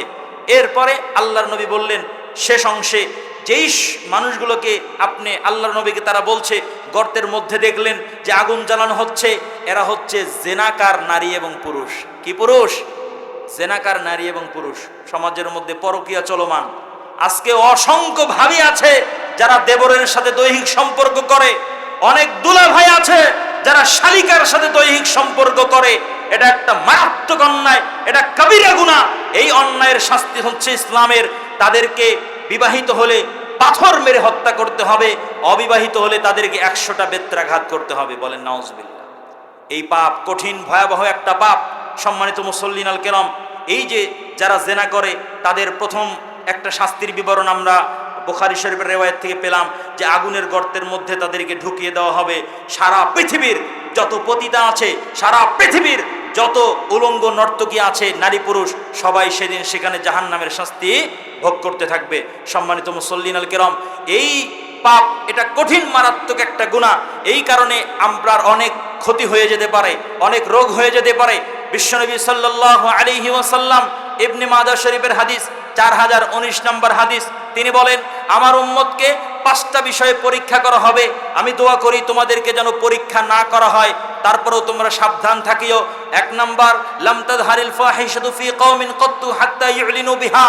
যখন কোনো সমাজের মধ্যে প্রকাশ্যভাবে অশ্লীলতা ছড়িয়ে দেওয়া হবে, প্রকাশ্যভাবে ফ্রি মিক্সিং চলবে, প্রকাশ্যে জেনা ব্যভিচার হতে থাকবে, প্রকাশ্যে বৈধ পতিতালয় গড়ে উঠবে, ওই সমাজের মধ্যে, ওই জাতির মধ্যে আল্লাহর পক্ষ থেকে এমন গজব, এমন মহামারী, এমন দুর্যোগ, এমন কিছু ব্যাধি আল্লাহর পক্ষ থেকে সৃষ্টি হবে, নতুন নতুন রোগ, যেই রোগ তাদের পূর্ববর্তী বাপদাদারা তাদের ওই রোগের নামও শোনে নেই। আমাদের সমাজে কি এখন নতুন নতুন রোগের সৃষ্টি আমরা দেখতে পাই? কথা বলেন, দেখতে পাই কেন? আজকে প্রকাশ্যে আজকে জেনা ব্যভিচার অশ্লীলতা, ঠিক কিনা? আপনারা কি কথা বলতে পারেন না? প্রকাশ্যে আজকে জেনা ব্যভিচার চলছে। আল্লাহ তাআলা আমাদের সকলকে হেফাজত করেন। সম্মানিত মুসল্লিন, সম্মানিত ভাইয়েরা, এরপরে যেহেতু ইলেকট্রনিকের ডিস্টার্ব, বিদ্যুতের একটু সমস্যা হচ্ছে, আমরা একটু আলোচনাটা শেষের দিকে নিয়ে যাই ইনশাআল্লাহ। আমাদের সমাজে আরেকটা কথা বলি, গোপন পাপ। কি পাপ? একটু বলেন, কি পাপ? গোপন পাপ। এটা একটা মারাত্মক ব্যাধি। আমি কোরআন হাদিস থেকে কথা বলছি, আপনাদের কষ্ট হচ্ছে? আমি নিজের থেকে কোনো কথা বলছি? এগুলো আমার নবী আপনাদেরকে উদ্দেশ্যে বলে গিয়েছেন, আমার দায়িত্ব পৌঁছে দেওয়া। এবার একটা হাদিস শোনেন, আপনাকে সংক্ষিপ্ত আকারে বলি। পৃথিবীতে এমন কয়েকটি পাপ আছে যেই পাপে কোনো ব্যক্তি লিপ্ত হলে পাহাড় পরিমাণ নেক আমল দিয়ে আখিরাতকে টেকানো যাবে না। পৃথিবীতে এমন কয়েকটি পাপ আছে যেই পাপে কোনো ব্যক্তি লিপ্ত হলে পাহাড় পরিমাণ নেক আমল দিয়ে আখিরাতকে টেকানো যাবে না। আবারও বলছি, পৃথিবীতে এমন কিছু পাপ আছে যেই পাপের কোনো একটিতে মানুষ লিপ্ত হলে পাহাড় পরিমাণ নেক আমল দিয়ে আখিরাতকে টেকানো যাবে না। তার মধ্যে একটি পাপ হচ্ছে শিরক। একটি পাপ হচ্ছে শিরক। যদি কোনো ব্যক্তি শিরক করে তাহলে তার সমস্ত আমল বরবাদ হয়ে যাবে। আল্লাহ তাআলা বলছেন, আল্লাহর নবী, হে আমার নবী, লাইন আশরাকতা লা ইয়াহবাতান্না আমালুকা, আপনি যদি শিরক করেন আপনার সমস্ত আমলগুলো বরবাদ হয়ে যাবে। ওই যে আপনি মাজারে গিয়ে সিজদা দিচ্ছেন, কবরের কাছে গিয়ে সন্তান চাচ্ছেন, আপনি শিরক করছেন। ওই যে আপনি গণকের সাথে সামনে হাত দেখিয়ে বলছেন যে আমার ভবিষ্যতে কি হবে একটু বলে দেন তো, আপনি শিরক করছেন। এগুলো পরিত্যাগ করতে হবে। আমাদের সমাজে অনেক কথা আছে যেগুলো থেকে শিরকের গন্ধ পাওয়া যায়। রাত্রের বেলায় ময়লা ইত্যাদি ঘর থেকে ঝাড়ু দিলে অমঙ্গল হয়, আছে না নাই? সকালবেলায় প্রথম কাস্টমারকে বাকি দিলে সারা দিনটা মন্দা যাবে, এই বিশ্বাস আছে না নাই? এগুলো সমস্ত কিছু পরিত্যাগ করতে হবে। 1 নম্বর পাপ, যা দ্বারা আপনার পাহাড় পরিমাণ নেক আমল নষ্ট হয়ে যাবে, এটা হচ্ছে শিরক। 2 নাম্বার হচ্ছে হিংসা। হিংসা করলে আপনার নেকি নষ্ট হয়ে যাবে। আল্লাহর নবী বলেন যে তোমরা হিংসা থেকে বেঁচে থাকো, কারণ হিংসা এমন একটা গুনাহ যেই গুনাহে কেউ লিপ্ত হলে তার নেক আমলগুলো নষ্ট হয়ে যাবে। 3 নাম্বার এমন একটি পাপ যেই পাপে লিপ্ত হলে আপনার কোনো আমল আল্লাহর দরবারে কবুল হবে না, সেটা হচ্ছে গোপন পাপ। আল্লাহর নবী সাল্লাল্লাহু আলাইহি ওয়াসাল্লাম ইবনে মাজাহ শরীফের 4245 নম্বর হাদিসে বলেন, সাওবান রাদিয়াল্লাহু তাআলা আনহু থেকে বর্ণিত, তিনি বলেন আল্লাহর নবী সাল্লাল্লাহু আলাইহি ওয়াসাল্লাম বলেছেন, লা আ'লামান্না আকওয়ামান মিন উম্মতি, আমার এমন কিছু উম্মতের ব্যাপারে আমি জানি কিয়ামতের ময়দানে ইয়াতুনা ইয়াউমাল কিয়ামাতি বিহাসানাতিন আমসাল জিবালি তিহামাতি বাইদা, যে তারা বিশাল বড় পাহাড়ের সমপরিমাণ নেক আমল নিয়ে উপস্থিত হবে। ফায়াজআলুহাল্লাহু আযজা ওয়া জাল্লা হাবাআম মানসুরা, কিন্তু আল্লাহ তাআলা তাদের নেক আমলগুলোকে ধুলায়, বিক্ষিপ্ত ধুলায় পরিণত করবেন, কোন আমল গ্রহণ করবেন না। সাহাবায়ে কেরাম আশ্চর্যান্বিত হয়ে প্রশ্ন করলেন, আল্লাহর নবী, কেন আল্লাহ তাদের আমলগুলো কবুল করবেন না? তাদের অপরাধটা কি? আপনি আমাদের কাছে তাদের পরিচয় স্পষ্ট করেন। আল্লাহর নবী বললেন, তারা তোমাদের মতোই নামাজ কালাম পড়বে, তবে তারা এমন একটা জাতি, এমন একটা দল যে যারা গোপন পাপে লিপ্ত হবে। যখন মানুষের চক্ষু থেকে তারা আড়াল হবে, গোপন জায়গায় যাবে, নির্জনতায় চলে যাবে, তখন তারা অনেক রকমের গোপন পাপে লিপ্ত হয়ে যাবে।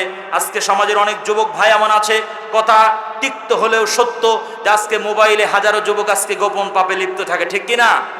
আজকে তারা অশ্লীল, অন্যায়, এইভাবে তারা পর্ণাসক্তিতে নিজের জীবন যৌবনকে নষ্ট করে দিচ্ছে। এটি হচ্ছে গোপন পাপ, যেই পাপ থেকে অবশ্যই আপনাকে বাঁচতে হবে, নতুবা আখিরাতকে আপনি টেকাতে পারবেন না। সম্মানিত ভাইরা আমার, এই জন্য বলছি জেনা ব্যভিচার থেকে বেঁচে থাকতে হবে। জেনা ব্যভিচার থেকে বাঁচার ক্ষেত্রে অবশ্যই পরিবারের যিনি কর্তা হবেন তাকে সর্বপ্রথম দায়িত্ববান হতে হবে। আপনার মেয়ে, আপনার ছেলে কার সাথে ঘোরাফেরা করে এই খবর আপনাকে নিতে হবে। আপনার ছেলে, আপনার মেয়ে কার সাথে মোবাইলে কি করে এই ব্যাপারে আপনাকে খোঁজ খবর রাখতে হবে। আল্লাহ তাআলা আমাদের সকলকে দায়িত্ববান অভিভাবক হওয়ার তৌফিক দান করেন। এ পর্যায়ে আপনাদের সামনে আমি বলি, যারা অশ্লীলতা থেকে বেঁচে থাকবে, যারা জেনা ব্যভিচার থেকে বেঁচে থাকবে, তাদের ফজিলত সম্পর্কে আল্লাহর নবী বলেন, যে ব্যক্তি নিজের জিহ্বা এবং যে ব্যক্তি নিজের লজ্জাস্থানের হেফাজত করবে, আমি মুহাম্মদুর রাসূলুল্লাহ তাকে জান্নাতে নেওয়ার দায়িত্ব গ্রহণ করলাম। বলেন সুবহানাল্লাহ। যদি নবী আপনাকে জান্নাতে নেওয়ার দায়িত্ব গ্রহণ করে, আর কোনো ভয় আছে? আর কোনো ভয় নাই। এজন্য উকবা ইবনে আমির রাদিয়াল্লাহু তাআলা আনহু বলেন, আল্লাহর নবী, মান নাজাতু, ভয়াবহ ফিতনা, নাজাত কোন পথে আপনি একটু সহজে বলে দেন। আল্লাহর নবী বললেন, আলজিম আলাইকা লিসানাক, হে আমার সাহাবী, তুমি তোমার জিহ্বাকে কন্ট্রোল করো। ওয়ালিয়াসাকা বাইতুক, তুমি তোমার ঘরে বেশি সময় দাও। বাজারে আড্ডা ইত্যাদি বন্ধ করতে হবে, ঘরে বেশি থাকতে হবে, ফিতনা থেকে নিরাপদ থাকবেন। 3 নাম্বার, ওয়াবকি আলা খাতিয়াতিক, হে আমার সাহাবী, তোমার যত গুনাহ আছে, তোমার যত পাপ আছে, এগুলোর জন্য তুমি আল্লাহর দরবারে বেশি বেশি ক্রন্দন করো। তাহলে নিজের জিহ্বাকে,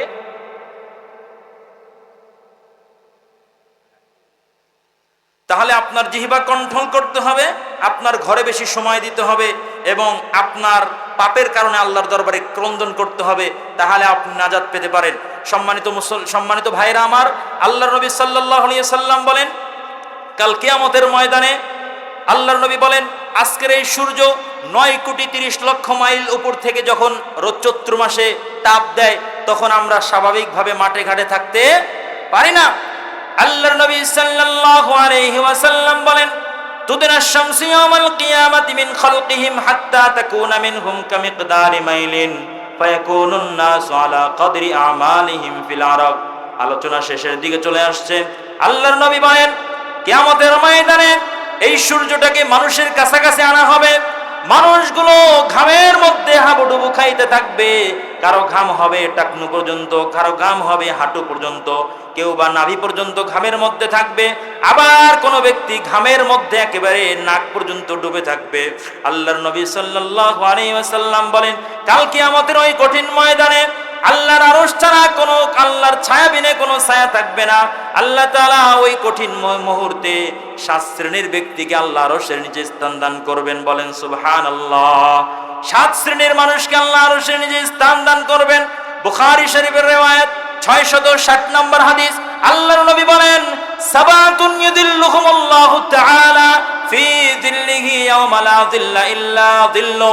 আল্লাহর নবী বলেন, কিয়ামতের ময়দানে 7 শ্রেণীর মানুষকে আল্লাহর আরশের নিচে স্থান দান করবেন। এই 7 শ্রেণীর মধ্যে প্রথম হচ্ছে আল ইমামুল আদিল, ন্যায় ইনসাফ প্রতিষ্ঠাকারী বাদশা, যিনি সমাজের মধ্যে, দেশের মধ্যে, রাষ্ট্রের মধ্যে ন্যায় ইনসাফ প্রতিষ্ঠা করবে, আল্লাহ তাআলা তাকে আরশের নিচে স্থান দান করবেন। 2 নাম্বার ওয়া শাবুন নাশা ফি ইবাদাতিল্লাহ, ওই যুবক, ওরে মুমিন, ওরে যুবক ভাই, যদি যৌবনকালে ইবাদত করতে পারো রে, তাহলে আল্লাহ পাক রব্বুল আলামিন তোমাকে ওই আরশের নিচে স্থান দান করবেন, বলেন সুবহানাল্লাহ। 3 নাম্বার, ওই ব্যক্তি যার অন্তর সবসময় মসজিদের সাথে সম্পৃক্ত থাকে, 1 ওয়াক্ত নামাজের পরে আরেক ওয়াক্ত নামাজে মসজিদে যাওয়ার জন্য অপেক্ষা করতে থাকে। 4 নাম্বার হচ্ছে ওই ব্যক্তি, যেই ব্যক্তি আল্লাহর জন্য কাউকে মহাব্বত করে।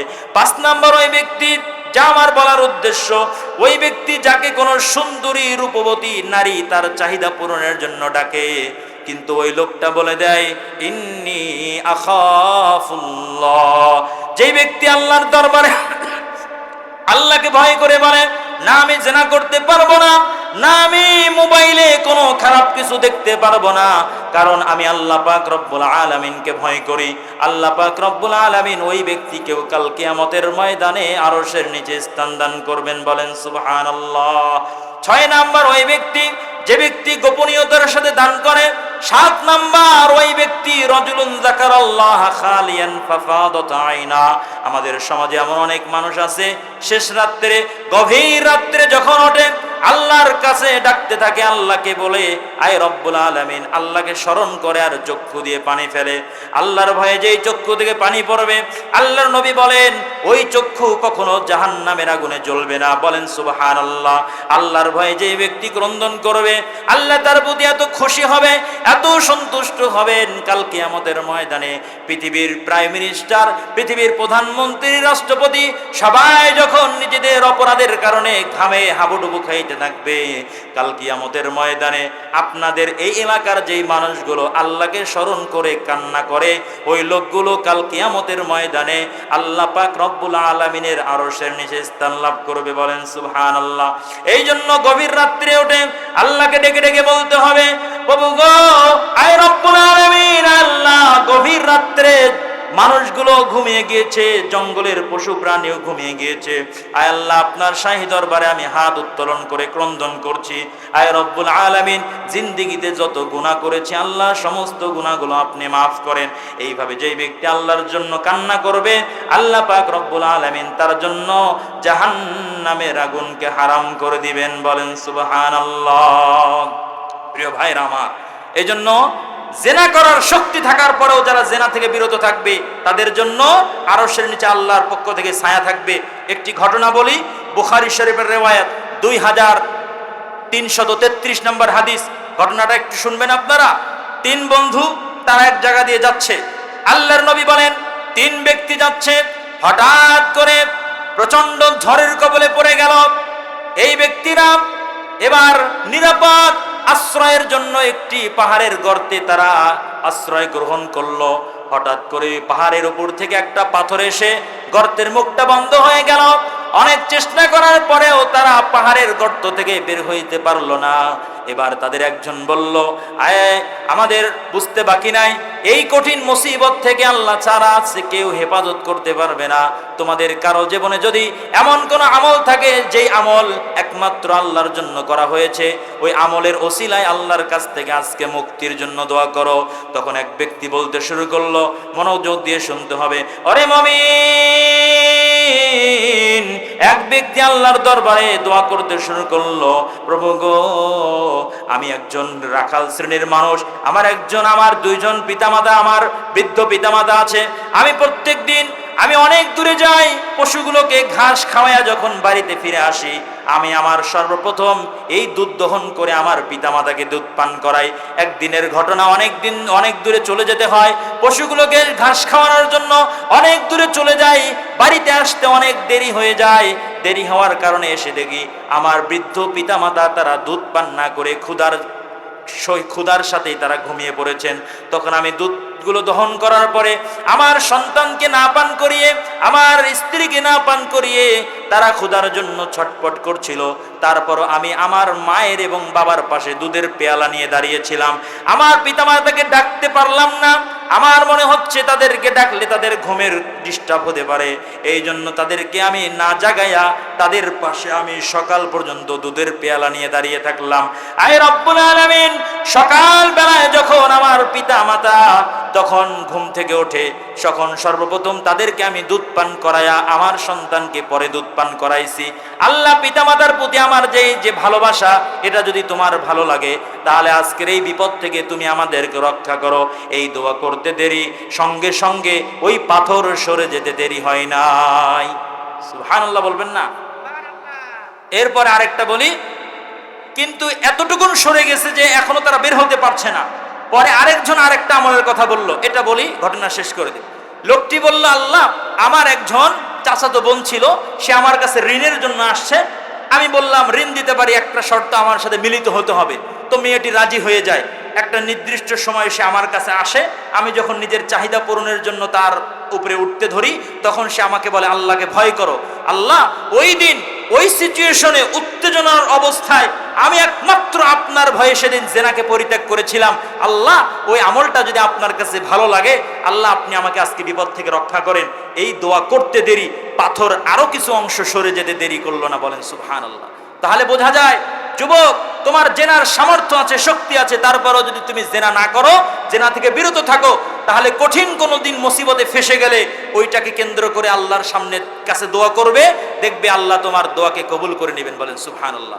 আরেকটা জিনিস আমরা বুঝলাম, পিতামাতার সাথে ভালো আচরণ এমন একটা আমল, আপনি এই আমলের ওসিলায় দোয়া করলে আল্লাহ আপনাকে বিপদ থেকে রক্ষা করতে পারেন। বলেন সুবহানাল্লাহ।